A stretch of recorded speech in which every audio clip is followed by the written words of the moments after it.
बिस्मिल्लाहिर्रहमानिर्रहीम फ़ज़्कुरूनी अज़्कुरुकुम अस्सलामु अलैकुम वरहमतुल्लाह। This is Bilal Liaquat from mister SEO और SGB the abbreviation of smart guest blogging. उसकी जो हमने सीरीज स्टार्ट की है उसके अंदर जो इंट्रोडक्शन टू गेस्ट पोस्ट से लेके गेस्ट पोस्ट की बेसिक तक का जो सीरीज चल रही है उसके अंदर लास्ट वीडियो के अंदर आपने ये चीज़ देखी थी कि आप कीवर्ड किस तरह से अप्लाई करते हैं, शॉर्टेल कीवर्ड प्लस उसके साथ आपने गेस्ट पोस्ट का कीवर्ड ट्राई करके अपना ब्लॉग का डाटा सर्च इंजन से किस तरह से लेना है।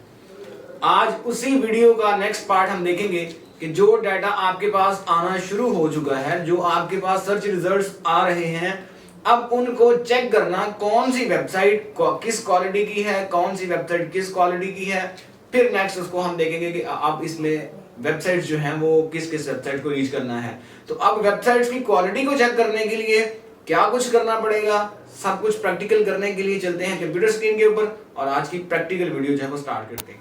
जी, तो अब हम आ चुके हैं अपनी कंप्यूटर स्क्रीन के ऊपर और आज का लेक्चर जो है प्रैक्टिकली स्टार्ट करते हैं। कि लास्ट वीडियो के अंदर हमने ये चीज़ देखी थी कि आपने एक कीवर्ड अप्लाई किया, शॉर्टेल कीवर्ड, लाइक आपने यहाँ पे लिखा था रियल एस्टेट और उसने रियल एस्टेट के अंदर जितना भी डाटा था प्रोवाइड कर दिया। अब हमें कन्फ्यूजन थी कि ये ब्लॉग के अंदर है या किस चीज़ के अंदर, क्योंकि हमें डाटा कलेक्शन हमने ब्लॉग्स की करनी है, हमें ब्लॉग्स का डाटा चाहिए ताकि हम एक अच्छी जो डाटा शीट है अपनी प्रिपेयर कर सकें, ताकि किसी भी कस्टमर की रिक्वायरमेंट पूरी करनी हो तो हम इजीली कर सकें। तो उसके लिए हमने सेकंड कीवर्ड यहाँ पे अप्लाई किया था, जिसका पर्पस क्या था कि इस कीवर्ड के अंदर से सिर्फ वो डाटा प्रोवाइड करना जो कि ब्लॉग के निश के अंदर है। और वो हमने कैसे दिखा था कि हमने गूगल पे जाकर सर्च किया, सर्च कर लिया था हमने गेस्ट पोस्टिंग कीवर्ड्स, उसके अंदर हमें कीवर्ड मिल गया था गेस्ट ब्लॉग का या गेस्ट पोस्ट का, इस तरह से। अब यहाँ पे दो पॉइंट्स आज हम डिस्कस करेंगे। एक तो ये है कि डाटा सॉर्टिंग, इसकी मैं ज़रा इसको ओपन कर लेता हूँ। तो एक पॉइंट तो हमने ये देखना है कि ये जो सर्च रिजल्ट्स आ गए हैं इनको अब हमने सॉर्ट करके फिल्टर करके इनमें से कुछ वेबसाइट्स अपने पास लेके आनी है कि हमारे पास कौन कौन सी वेबसाइट हैं जो इसमें से काम की हैं, वो हमने अपने पास सेव करनी है। दूसरी चीज़ ये होगी कि इन वेबसाइट्स का डाटा अब हमें जो मिल चुका है, इस पे जो वेबसाइट्स अगर आपने सारी की सारी कांटेक्ट कर ली हैं, फिर नेक्स्ट आपको अगर और भी डाटा चाहिए तो हमें दोनों कीवर्ड्स में से कौन सा कीवर्ड चेंज करना पड़ेगा। कि हम दो कीवर्ड्स ये अप्लाई कर रहे हैं, इस कीवर्ड के ऊपर जितना डाटा आया आपने सारे का सारा वो डाटा जो है वो सॉर्ट कर लिया। अब नेक्स्ट फर्दर डाटा चाहिए, मतलब कि फर्ज करें इस कीवर्ड के ऊपर ये इतनी वेबसाइट्स आई हैं, इसमें से जो क्वालिटी की वेबसाइट्स हैं गूगल जैसा कि टॉप पे शो करवाता है, तो तकरीबन चौथे, पाँचवें, 10वें पेज के बाद जो वेबसाइट्स आ रही होंगी वो बहुत लोअर क्वालिटी की वेबसाइट्स होंगी। तो जो लोअर क्वालिटी की वेबसाइट्स हैं वो हमारे काम की नहीं होंगी। अब क्वालिटी कैसे चेक करनी है वही आज हम डिस्कस करेंगे। तो दूसरी चीज़ ये है कि जब वो क्वालिटी डाउन कर जाएगा तो हमें मैक्सिमम तकरीबन कह लेंगे फर्ज करें इसमें से 1000 वेबसाइट ऐसी मिलती है जो हमारे काम की है। अब हमें मजीद डाटा अगर चाहिए तो इन दो कीवर्ड्स में से कौन सा कीवर्ड हम चेंज करेंगे तो फर्दर डाटा कलेक्शन हम कर सकते हैं। आज वो चीज़ भी देखेंगे।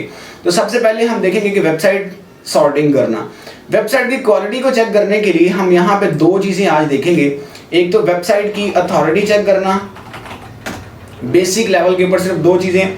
सेकेंडली हम चेक करेंगे ट्रैफिक ऑफ द वेबसाइट, और भी बहुत सारी चीज़ें हैं। अभी बेसिक लेवल के ऊपर आपने क्या देखनी है, वेबसाइट की अथॉरिटी क्या है। अब अथॉरिटी क्या होती है, अथॉरिटी का मतलब ये है कि इस वेबसाइट को मार्क किया जाएगा, marking the quality of website और it's working out of 100।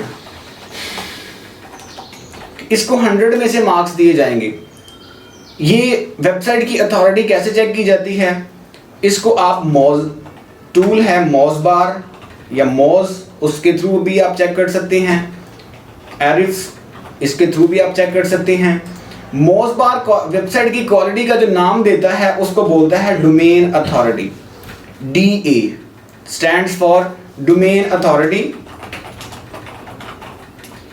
And इसी तरह से जो एरिफ इसी चीज को कैलकुलेट करता है उसका वो नाम रखता है DR, डोमेन रेटिंग। एक वेबसाइट की क्वालिटी को चेक करने के लिए आप ये दोनों टूल्स यूज कर सकते हैं। टूल्स का काम क्या होगा कि आपकी वेबसाइट को चेकआउट करना कि इस वेबसाइट की क्वालिटी को अगर 100 में से मार्क्स दिए जाएं तो कितने देने चाहिए। इसके लिए आप अगर मोज़बार यूज करेंगे तो मोज़बार इस क्वालिटी के नाम को क्या दे देता है, DA stand for domain authority. इसी तरह से एरिफ्स अगर आप टूल यूज कर रहे हैं उसके अंदर इसी क्वालिटी को अगर देखा जाए तो वो नाम देता है इसको डोमेन रेटिंग का। और डोमेन रेटिंग क्या है, ये भी सेम वही चीज़ है कि आपकी वेबसाइट की क्वालिटी को, उसकी वर्किंग को चेक करते हुए उसको आउट ऑफ 100 में से मार्क्स दिए जाते हैं। ट्रैफिक ऑफ द वेबसाइट, इसके अंदर क्या होगा, ट्रैफिक ऑफ द वेबसाइट का मतलब है नंबर ऑफ विजिटर्स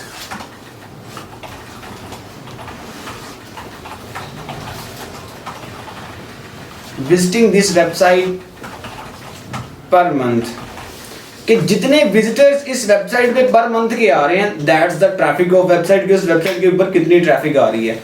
अब इन दोनों चीजों को चेक करने के लिए हम क्या करेंगे, अपने क्रोम पे जाएंगे और यहाँ पे हम अप्लाई करेंगे एक्सटेंशंस, क्रोम एक्सटेंशंस। अब क्रोम एक्सटेंशंस पे आ जाएंगे, वो क्या होती हैं।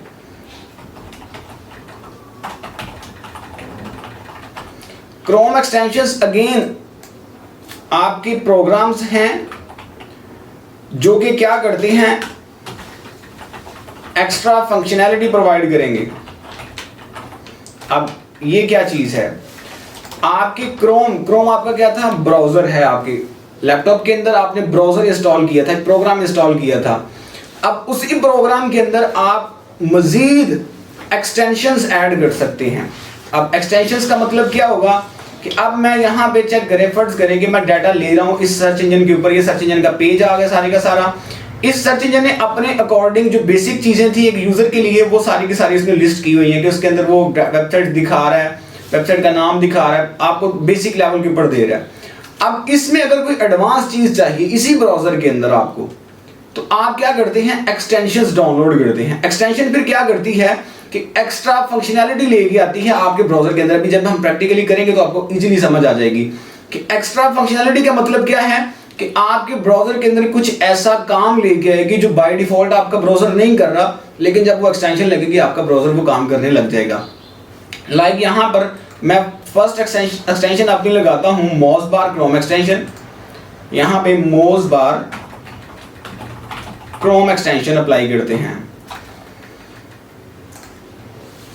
तो मोज़बार क्रोम एक्सटेंशन से क्या होगा, हमें पता है कि ये वेबसाइट की डोमेन और भी बहुत सारी चीजें चेक करता है, लेकिन हमें इसमें से क्या चीज चेक करनी है, हमें वेबसाइट की डोमेन अथॉरिटी एंड इसके साथ ये पेज अथॉरिटी बता रहा होता है कि पेज की अथॉरिटी कितनी है, वो भी हम देखेंगे कि पेज की अथॉरिटी क्या होती है। यहाँ पर आपकी है जी एक्सटेंशंस, इसको अगर पिन कर लेंगे एक्सटेंशंस आपके यहाँ पे पिन बार में शो होना शुरू हो जाएंगी। अब आपको क्या करना है, सिंपल इस पर क्लिक करना है और अपना अकाउंट साइन अप करना है। ये आ गया जी। अब पेज को रीलोड किया मैंने, मोज़बार की एक्सटेंशन जो है ये आ चुकी है। अब यहाँ पे दो ऑप्शंस हैं कि अगर आपने इस एक्सटेंशन को यूज़ करना है या आप क्रिएट अकाउंट करें, अगर आपका ऑलरेडी अकाउंट है फिर आप लॉगिन कर लें। तो हमें क्या करना है, क्रिएट अकाउंट, क्योंकि हमारा अकाउंट पहले का बना हुआ नहीं है तो हम इसको क्रिएट अकाउंट पे क्लिक करेंगे। यहाँ पे साथ हमें जीमेल की ज़रूरत पड़ेगी कि ये जीमेल पे एक वेरिफिकेशन लिंक भेजेंगे, हमें जीमेल को ओपन कर लेना है। जीमेल का एड्रेस जो है वो मैं कॉपी करूँगा और यहाँ पे जाके जीमेल एड्रेस पेस्ट कर देंगे। इंटर ईमेल, डिस्प्ले नेम, तो मैं ये डिस्प्ले नेम इंटर कर देता हूँ।